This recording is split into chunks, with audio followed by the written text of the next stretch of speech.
Menurutku gini ya, secara prinsip tuh kita memang mesti mempermudah semua proses politik bagi rekrutmen kepemimpinan di semua level. Prinsipnya itu menurutku harus dipermudah. Jadi segala hal yang kemungkinan akan mempersulit warga negara untuk masuk dalam proses politik, rekrutmen kepemimpinan, termasuk batasan usia, menurutku itu memang harus dihilangkan satu persatu. Nah, tapi sekarang jadi mari kita periksa nih, apakah sistem politik dalam rekrutmen kepemimpinan sekarang betul-betul sudah mempermudah, bukan sekedar mempermudah. Najwa Shihab memberikan opininya terkait keputusan MA yang mengubah ketentuan syarat calon kepala daerah dari yang berusia paling rendah 30 tahun untuk tingkat provinsi dan 25 tahun tingkat kota kabupaten. Menurut Najwa, negara harusnya memberikan kemudahan kepada seluruh rakyat Indonesia untuk maju mengikuti pemilihan pemimpin, bukan hanya mempermudah. Karena apa gunanya mempermudah batas usia kalau lu mau menjadi calon gubernur, calon wakil gubernur, calon presiden, calon wakil presiden, kalau anak muda yang tidak merupakan bagian dari elit politik tidak punya kesempatan dan akses untuk memanfaatkan kemudahan itu. Jadi intinya tuh bukan mempermudah tapi mempermudah. Sekarang realitanya, kalau tidak punya darah politik, kalau tidak dekat dengan oligarki elit partai, kalau nggak punya uang atau logistik yang besar, sangat kecil kemungkinan bisa masuk jadi kandidat kepemimpinan di level apapun di negeri ini. Kalau bukan anaknya siapa, kalau bukan pamannya siapa, kalau bukan punya teman dekat di elit partai, anak muda tidak akan punya kesempatan itu. Ia lalu mengkritisi apa yang terjadi di Indonesia saat ini. Para pemimpin muda yang maju dalam pemilu adalah mereka yang memiliki hubungan dengan para elite di negeri ini, sehingga orang-orang biasa tidak dapat mengikuti kontestasi pemilihan pemimpin di negeri ini. Artinya, keputusan MA tersebut hanya untuk anak muda yang memiliki darah biru. Jadi agenda mendesaknya itu bukan mempermudah tapi mempermudah. Dan kalau kita bicara soal, dan ini bukan hanya di eksekutif loh, di legislatif, CSIS kemarin baru mengeluarkan hasil studinya. 138 dari 580 anggota DPR yang akan terpilih di 2024 ini, itu terlibat dinasti politik. Spesifik bicara anak muda, lebih dari 50% anggota DPR muda yang terpilih, 57,5%, itu terasosiasi dengan politik dinasti. Jadi ini bukan cuma kita bicara siapa yang jadi calon gubernur, wakil gubernur, calon presiden, calon wakil presiden di berbagai level kepemimpinan apapun. Anak muda yang digadang-gadang, percuma kalau paman lu tidak punya kekuasaan, kalau bapak lu tidak punya kekuasaan, kalau kakek adik lu tidak punya kekuasaan, tidak punya duit. Komika dan aktor Ando Vida Lopez meluapkan kekecewaannya atas keputusan Mahkamah Agung yang mengubah syarat usia calon kepala daerah. Ia tidak peduli dibenci karena kritik kerasnya itu. Ando Vida Lopez mengunggah kritikan terkait MA mengubah syarat usia calon kepala daerah lewat postingan video di akun Instagram dan TikTok. Ia mengaku mendapat banyak kebencian karena memposting video ini, tapi ia mengaku bodoh amat. Bullshit. Kalau emang original intentnya untuk anak muda, seharusnya yang diganti itu umurnya dong. Kalau emang hakim ngomong untuk anak muda, ya udah yang seharusnya 30 tahun jadinya 27, jadinya 28, jadinya apapun umur yang original intent. Tapi kan ini antara penetapan sama pelantikan. Yang hanya berbeda 3 untuk 4 bulan. Which means, look how convenient it is for everybody yang di tengah-tengah penetapan. It's very convenient. Kalau lu kebetulan lahir di antara tanggal penetapan dan kebetulan lu lahir di tanggal pelantikan, berarti lu anak muda. Itu, jadi yang aku benci di online, orang selalu ngomong gini, Kak, kenapa anak muda? Emang apa salahnya anak muda? Guys, gue juga anak muda, gue juga 30 tahun.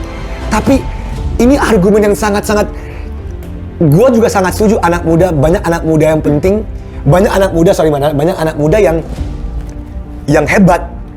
Tapi emang di Pilkada 2017 nggak ada anak muda yang hebat. Kenapa baru dirubah sekarang itu? Emang di Pilkada sebelumnya nggak ada anak-anak muda umur 29-30 yang hebat.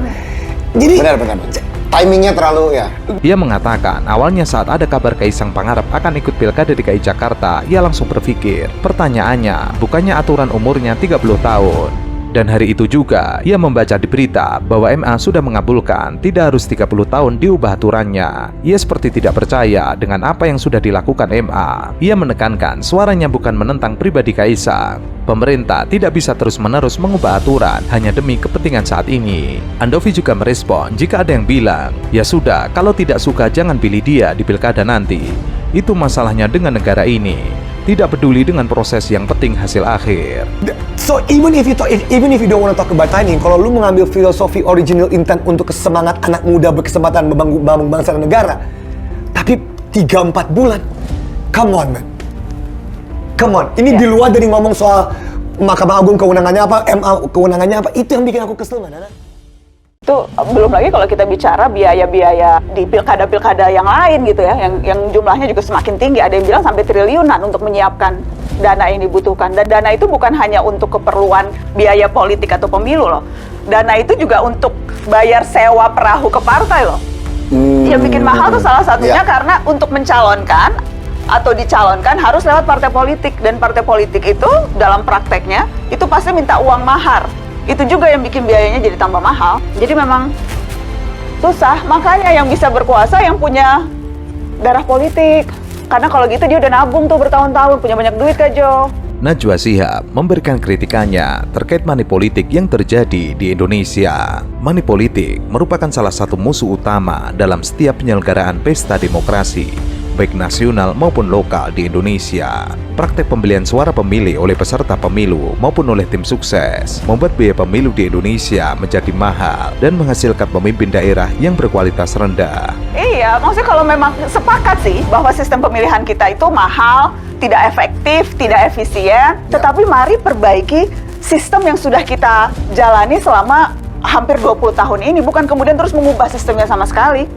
Dan cara memperbaikinya ya memperbaiki undang-undangnya, memperbaiki aktor politiknya, memperbaiki partai politiknya gitu. Yang bermasalah ini partai politiknya dan elit partainya kok. Najwa lalu menyoroti praktek-praktek kotor, penyuapan, dan jual beli suara dalam banyak kasus, salah satunya di dalam partai politik. Ia juga mengaku tidak setuju dengan usulan Amin Rais yang ingin mengubah pemilu secara terbuka dengan tertutup. Pasalnya bukan malah menyelesaikan masalah, tetapi pembagian uang akan dilakukan di dalam intern DPR.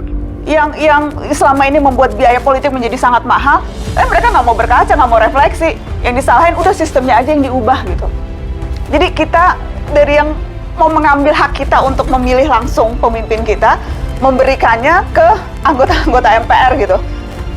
Sekarang aja kita nggak percaya lu bisa menyalurkan aspirasi kita di bidang-bidang yang lain. Terus sekarang suara gue mau lu ambil gitu, lu mengklaim tahu apa suara hati gue untuk memilih calon pemimpin gitu. Yang ada itu, money politiknya bukan ke rakyat, tapi money politiknya dibagi-bagi di perwakilan mereka sendiri. Jadi ini kemunduran banget sih kalau usulnya itu. Putri Komarudin mendapat pertanyaan tajam dari Najwa Shihab. Apakah benar Gibran akan menjadi representasi dari kaum muda untuk menjadi pemimpin jika ada nama bapaknya di belakangnya? Yang tentu itu tidak dimiliki oleh anak muda lainnya, karena Gibran memiliki akses langsung ke elit politik kekuasaan. Tentu menurut Najwa, itu adalah hal yang berbeda dari anak muda kebanyakan. Ia meminta agar Putri jujur menjawab pertanyaan tersebut. Kemungkinan besar wakil presiden menurut prediksi kita setelah ini adalah Gibran Rakabuming Raka. Dengan dia menjadi wakil presiden, ini membuka pintu bagi anak-anak muda yang lain atau membuka pintu bagi anak-anak muda yang punya power politik yang lebih besar. Karena ini kan kita harus melihat Gibran bukan hanya sebagai anak muda ansih, tapi anak muda yang punya akses langsung ke elit kekuasaan. Jadi itu kan sesuatu yang berbeda. Apakah ini jalan mulus untuk semua anak muda, untuk Kak Jo, untuk Dovi, atau... Mendapat pertanyaan dari Najwa, Putri Komarudin mengakui bahwa dirinya juga datang dari background keluarga yang sudah kuat latar belakangnya di bidang politik. Tapi ia menampik jika posisinya saat ini tidak murni hanya background keluarga, tapi ada kerja-kerja politik yang dilakukan. Karena menurutnya tidak mudah untuk berada di posisi itu. Jika nanti Prabowo Gibran dilantik, akan banyak anak muda yang masuk dalam kabinet. Untuk siapa? Ntar dulu, aku udah tahu jawabanmu. Ini Gus Miftah mau oke gas soalnya langsung. Kita Putri dulu. Iya. Put, jujur Put, ini Iya. untuk semua atau untuk memang yang... Belum kelihatan sih, tapi silakan. Gimana Put? Ya.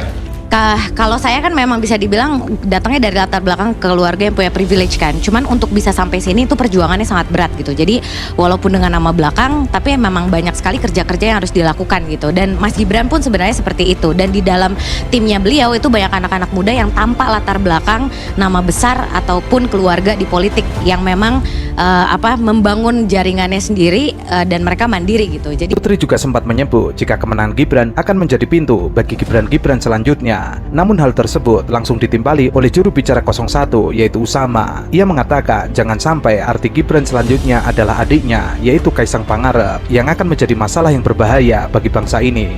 Jadi kalau kita sih berharapnya beliau sebagai satu-satunya generasi muda di situ, representasi kita nih 56% anak muda yang ada di daftar pemilih tetap, ya bisa membawa generasi muda kita bukan hanya sebagai penonton gitu. Ini adalah langkah awal supaya nanti akan ada Mas Gibran selanjutnya yang berkontestasi di pemilihan Adiknya maksudnya? eksekutif. Kaisang maksudnya? Oh itu agak bahaya. Maksudnya Mas Gibran generasi muda lainnya.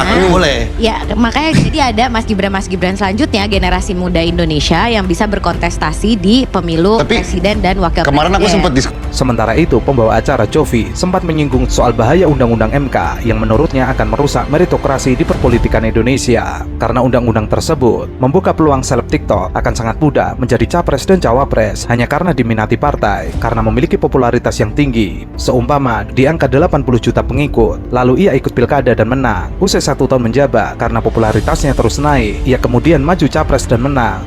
Tentu ini akan merusak tatanan. Para politisi muda yang sudah membangun karir dari tingkat bawah akan terus kalah. Gue sih kayak misalnya ya, kan peraturan ini sekarang 40 di bawah pernah atau sedang menjabat gubernur atau wali kota ya.